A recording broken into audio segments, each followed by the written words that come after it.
Welcome to Story and Zip, where we break down movies in minutes. Stick around, because this one has some truly shocking moments. Let's dive in. This is the story of a couple whose love is tested by doubt and betrayal, pushing them past the limits of freedom until there's no turning back.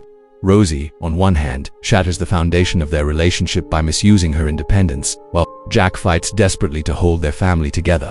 But in his struggle, he finds himself trapped in a web so deep that escape seems impossible. As their choices spiral into chaos, secrets unravel, and the stakes grow higher.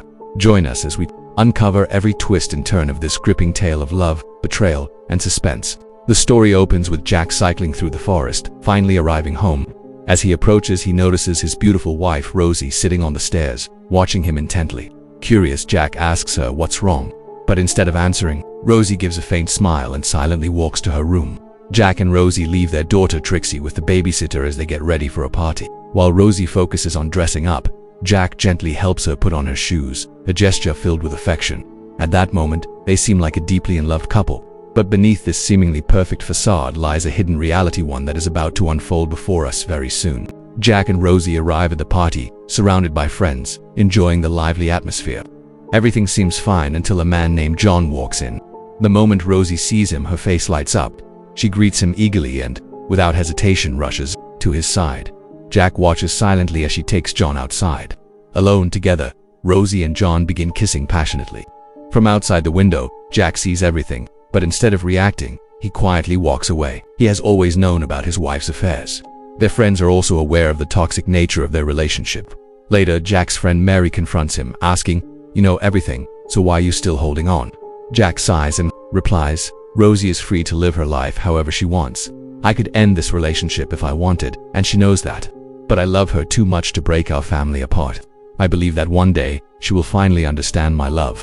Despite the pain, Jack chooses to stay, hoping for a change that may never come. Jack takes a drink from the bartender and heads to a quiet room. Moments later, John follows him inside, grinning smugly with shameless confidence. He says, "I have to thank you for your hospitality. It's truly remarkable. Most husbands get jealous seeing their wife with another man, but you're different." Jack remains calm, taking a slow sip of his drink before replying, "Have you heard about Martin? He was a good friend of Rosie's, just like you. He used to chase after her, just like you. But one day, in a fit of anger, I killed him, and to this day, no one has found his body." John stiffens, his face pulling. He forces a nervous chuckle and says, "You must be joking." Jack smirks. "That depends on how you choose to take it." A chill runs through John as fear creeps into his eyes. Without another word, he quickly turns to leave. Rosie, confused, tries to stop him, but he mutters an excuse and rushes out, leaving the party in a panic. After the party ends, Jack and Rosie return home. On the way, Rosie curiously asks, "What did you say to John that made him leave so suddenly?" Jack, keeping his composure, lies smoothly, "Nothing that would make him walk out like that." The next morning, Jack takes his daughter to school. On his way back, he runs into a friend who jokingly asks, "So, have you started committing murders now? That's all anyone is talking about." Jack chuckles and replies, "I bet John started that rumor. I just joked with him, but the poor guy got really scared." A short while later, two more friends bring up the same rumor. Jack laughs it off, assuring them it was all just a joke. However, when Rosie finds out that Jack mentioned Martin's name to frighten John, she is furious.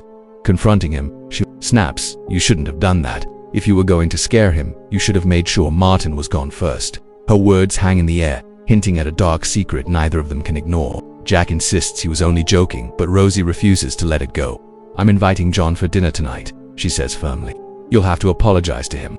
That evening, John arrives and they all sit down for dinner. Everything seems normal until, after the meal, Rosie turns to their daughter, Trixie, and says, "Tonight, your dad will tell you a bedtime story."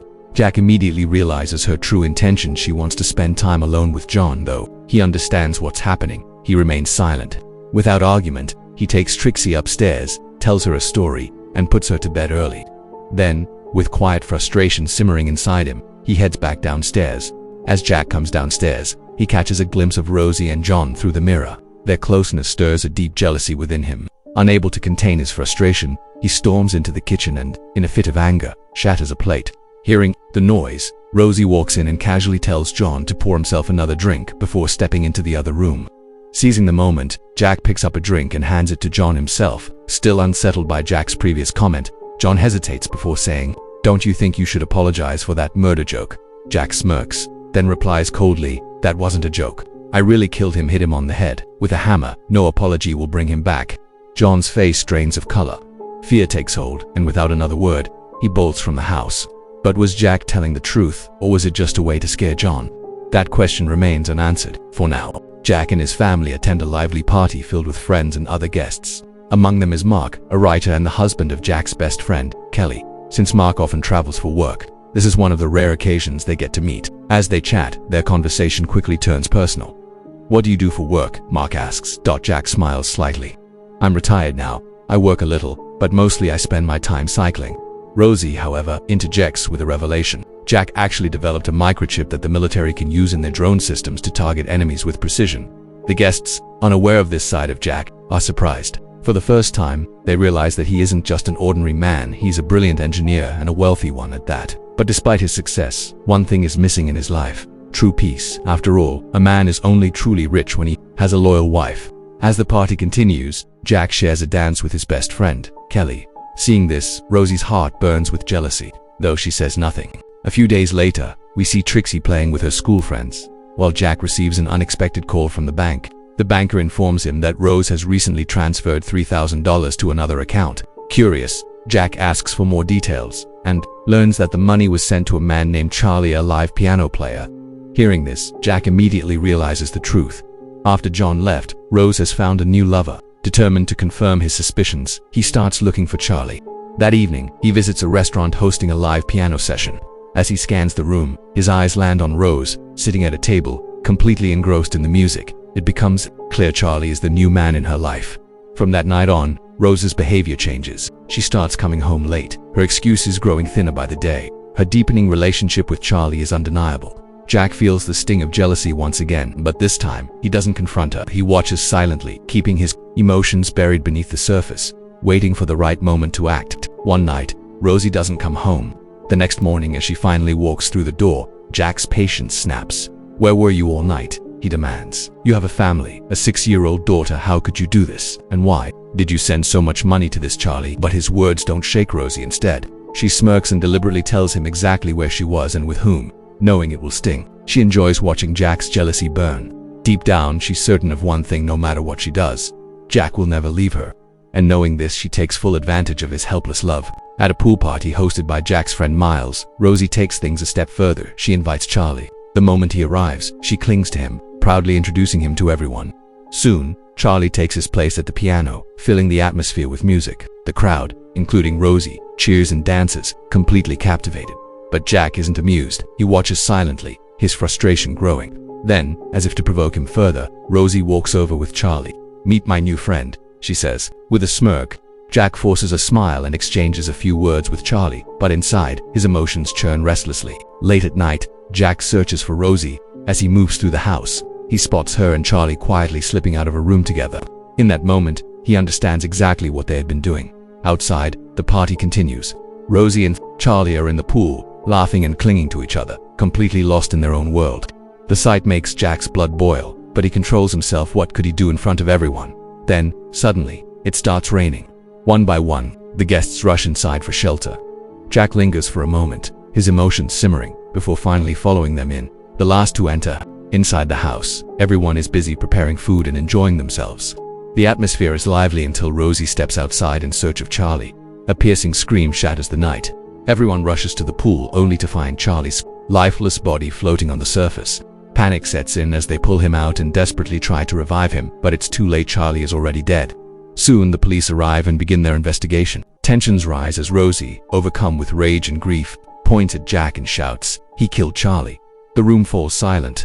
Some guests murmur uneasily, aware of the strained relationship between Rosie and Jack, but others step in, reminding the police that Jack was with them when the rain started. He couldn't have done it. With no evidence or witnesses against him, the police take Jack aside for questioning. After a brief interrogation, they release him. However, this incident drives an even deeper wedge between Rosie and Jack. The distance between them grows. But for Jack, something far more unsettling lingers. Was Charlie's death truly an accident, or is there more to the story? A few days later, Jack rides his bicycle, his mind haunted by the memory of Charlie's death. Again and again, he recalls how he held him underwater, drowning him in a fit of silent fury. His thoughts wander to Rosie. What had she and Charlie been doing alone that night? The very idea fuels his rage, but he masks it well. no one suspects the truth.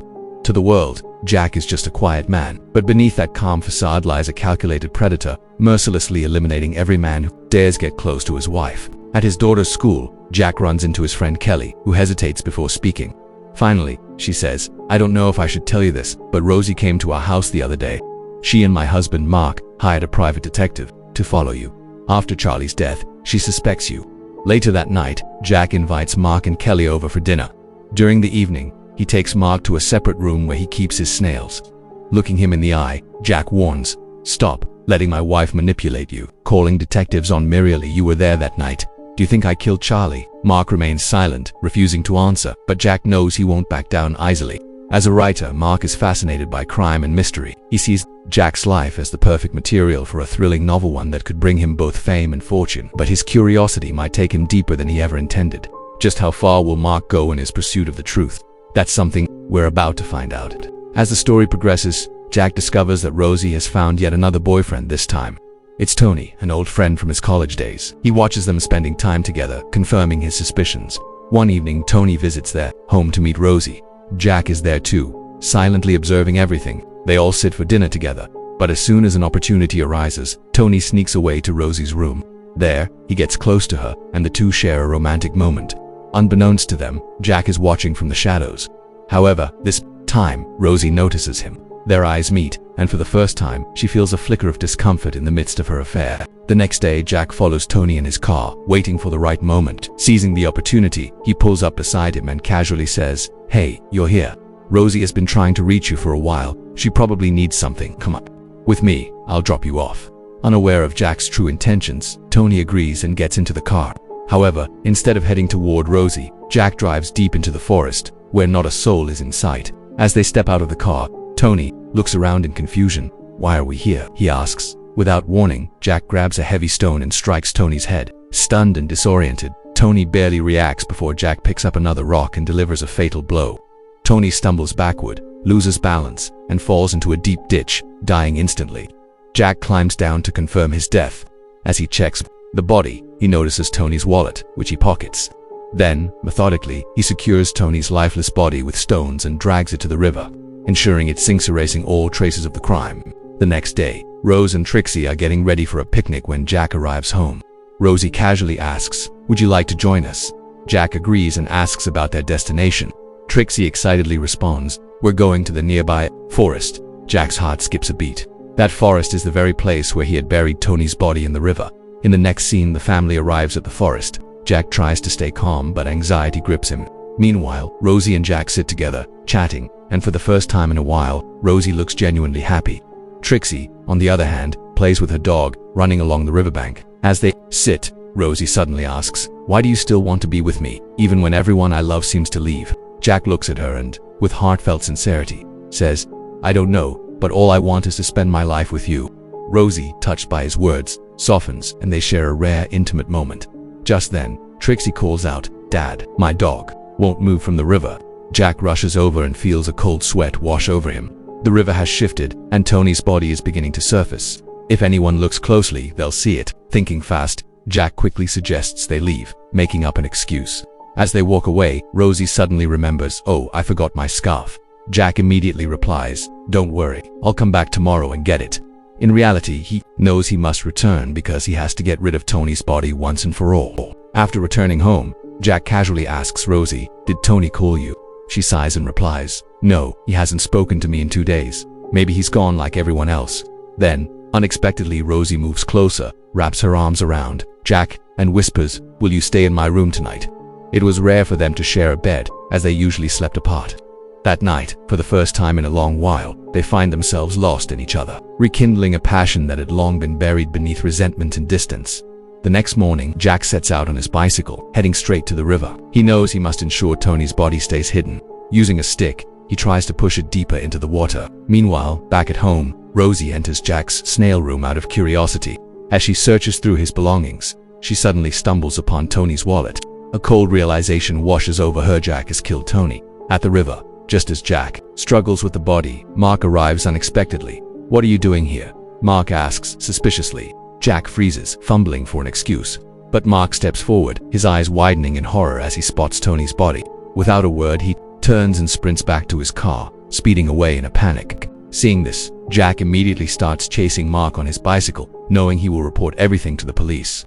However, Mark speeds ahead, creating a large distance between them. Desperate, Jack takes a risky shortcut through the forest, hoping to intercept him. As Mark's car approaches, Jack suddenly appears in front of it. Startled, Mark loses control, swerves off the road, and plunges down a steep slope into the river. The crash is fatal. Mark dies instantly on impact. On the other hand, Rosie realizes she has lost everything. Understanding the situation, she decides to leave the house forever and begins packing her belongings along with Trixie.